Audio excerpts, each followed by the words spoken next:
Bismillahirrahmanirrahim. Assalamualaikum warahmatullahi wabarakatuh. Apa kabar semuanya? Semoga selalu dalam keadaan sehat dan berada dalam lindungan Allah Subhanahu wa Ta'ala. Baik, sebelumnya perkenalkan, nama saya Tessa Nurani dari semester 5 kelas C Pendidikan Biologi UIN Sunan Gunung Jati Bandung. Pada video ini, saya akan melakukan praktikum mengenai kecepatan metabolisme tubuh, yaitu mengukur tinggi badan, berat badan, dan menghitung BMR, dan lain sebagainya.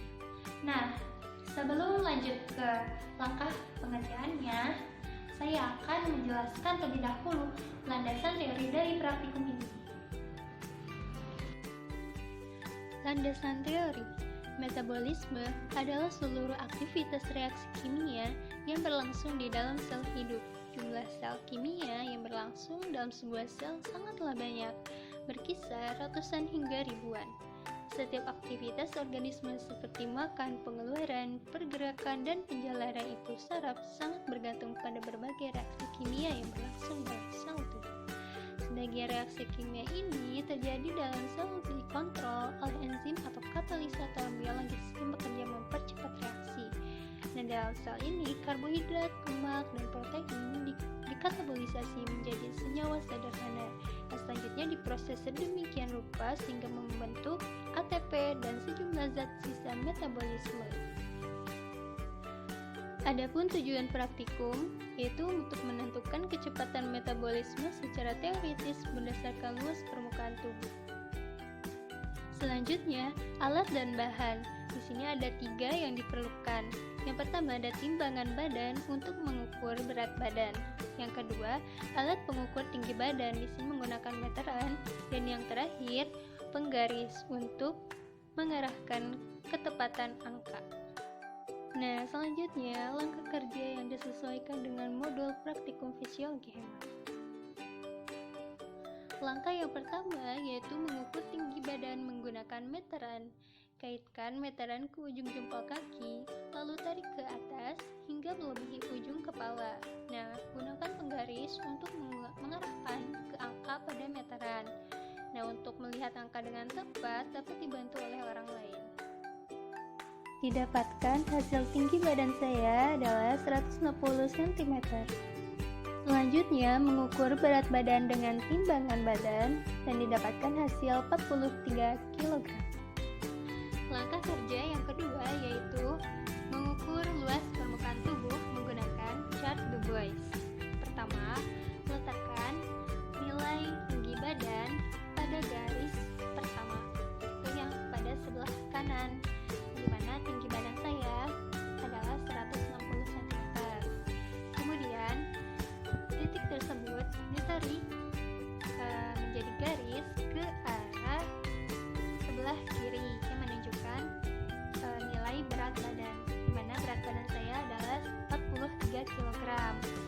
Kemudian, amati garis tengah yang menunjukkan luas permukaan tubuh yang didapatkan hasil 1,40 meter persegi. Langkah kerja yang ketiga yaitu menghitung nilai BMR, di mana rumus BMR ini adalah L kali BME kali 24 kalori per harinya. Nah, untuk ketentuan BME itu sendiri sudah ada, yaitu laki-laki bernilai 41 dan perempuan bernilai 36,9. Dengan keterangannya, BME itu sendiri adalah basal metabolisme energi dan BMR adalah basal metabolisme rate. Selanjutnya adalah hasil pengamatan dan perhitungan, di mana nama saya Tessa Nurani dengan usia 20 tahun, jenis kelamin perempuan, tinggi badan 160 cm, berat badan 43 kg, luas permukaan tubuh 1,41 dan nilai BMI-nya adalah 36,9. Kemudian nilai BMR-nya 1239,84. Selanjutnya, pembahasan. Nah, berdasarkan hasil pengamatan praktikum, mulai dari pengukuran dan perhitungan, ternyata faktor usia, jenis kelamin, tinggi badan, berat badan, luas permukaan tubuh mempengaruhi kecepatan metabolisme tubuh. Hasil perhitungan menunjukkan angka basal metabolisme rate pada tubuh praktikan sebesar 1239,84. Hal ini sesuai dengan pernyataan Supangat dan kawan-kawan bahwa faktor usia, berat badan, tinggi badan, BMR, dan BME memiliki kontribusi pada penentuan kebutuhan energi dan jenis kelamin, mempengaruhi pada proses penentuan kebutuhan konsumsi karbohidrat, protein, lemak, dan serat. Basal metabolic rate atau angka metabolisme basal merupakan kebutuhan energi minimal yang diperlukan untuk proses tubuh vital.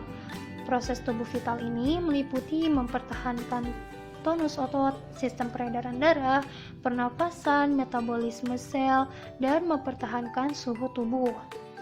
Pada sumber lain, Munawarah dan Fatimah menjelaskan bahwa faktor BMR selain dipengaruhi oleh faktor usia, jenis kelamin, tinggi badan, berat badan, luas permukaan tubuh, juga derajat kesehatan, suhu lingkungan, suhu tubuh, aktivitas, sekresi hormon, status gizi, kebiasaan merokok, dan keadaan hamil dan menyusui. Nah, basal metabolic rate ini berbanding lurus dengan massa tubuh tanpa lemak. Semakin banyak massa tubuh tanpa lemak yang dimiliki seseorang, maka akan semakin tinggi nilai BMR-nya. Dan selanjutnya, saya akan menjawab pertanyaan yang terdapat dalam modul. Pertama, jelaskan mengapa berdasarkan hasil pengukuran yang telah dilakukan terjadi perbedaan kecepatan metabolisme.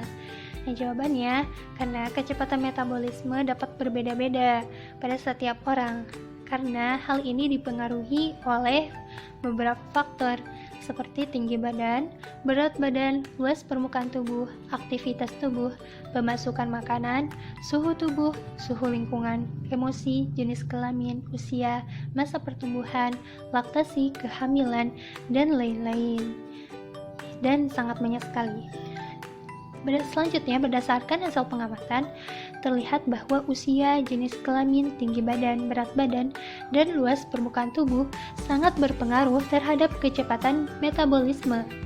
Seseorang dengan tinggi badan dan berat badan yang lebih besar memiliki kecepatan metabolisme yang lebih tinggi juga. Hal ini dikarenakan mereka membutuhkan energi yang lebih besar untuk mengimbangi panas tubuh yang hilang. Selain itu, berdasarkan daftar BME, dapat diketahui bahwa semakin tua umur seseorang, maka kecepatan metabolismenya semakin rendah karena fungsi jaringan tubuh yang berkurang, sehingga energi yang dihasilkan pun sedikit. Kemudian, kecepatan metabolisme laki-laki juga cenderung lebih tinggi dibandingkan dengan perempuan, teman kita, karena produksi sekresi hormon tiroidnya yang berbeda. Selanjutnya, untuk pertanyaan yang kedua, di mana tempat terjadinya metabolisme? Jelaskan. Nah, jawabannya, proses metabolisme ini terjadi dalam usus. Namun, terdapat juga dalam hati, sel-sel otot, sel-sel lemak untuk dipakai sebagai energi atau disimpan sebagai energi cadangan. Namun, metabolisme ini ternyata terjadi pada setiap sel organisme hidup. Nah, metabolisme ini ada 3 tujuan. Yang pertama, mengkonversi makanan menjadi energi untuk melakukan proses seluler. Yang kedua, mengkonversi makanan menjadi bahan penyusun protein, lipid, asam nukleat, dan beberapa karbohidrat. Yang ketiga, membuang limbah nitrogen. Nah, reaksi yang dikatalis oleh enzim ini memungkinkan organisme dapat tumbuh dan berkembang biak, mempertahankan strukturnya, dan merespon lingkungannya. Nah, selanjutnya ada daftar pustaka di mana saya mengambil 3 sumber, 1 buku dan 2 jurnal. Nah, cukup sekian dari saya mengenai praktikum metabolisme ini. Saya ucapkan terima kasih dan mohon maaf sebesar-besarnya apabila ada perkataan yang kurang berkenan. Wassalamualaikum warahmatullahi wabarakatuh.